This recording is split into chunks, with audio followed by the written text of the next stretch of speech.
तो अभी मैं फ़िलहाल यहाँ पे तवी के पास आया हूँ एंड यहाँ पे अभी आप वाटर लेवल अगर आपको मैं चेक करवाऊँ तवी का कि इस वक्त तवी में कितना पानी आ रखा है, तो वो मैं अभी आपको दिखाता हूँ। बाकी बारिश आप चेक करो कितनी ज़्यादा बारिश हो रही है एंड ये जो तवी का पानी है ना, ये भी आप एक बार देख लो कि आखिरकार तवी में पानी कितना आया हुआ है। ठीक है, ये तवी का पानी है। वो पीछे आपको गुज्जर नगर वाला पुल दिख रहा होगा, तो कुछ इस प्रकार का जो है अभी तवी में पानी बढ़ा हुआ है। तो काफ़ी ज़्यादा पानी ये तेज़ है। अभी मोबाइल की स्क्रीन पे आपको इसका दिखना भी होगा।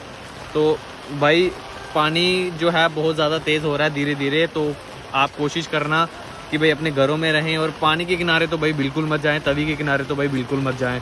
तो ये वीडियो सबके साथ शेयर ज़रूर कर देना, ठीक है, ताकि भाई सब अपने घर में जो है सेफ़ रहे। Bye bye.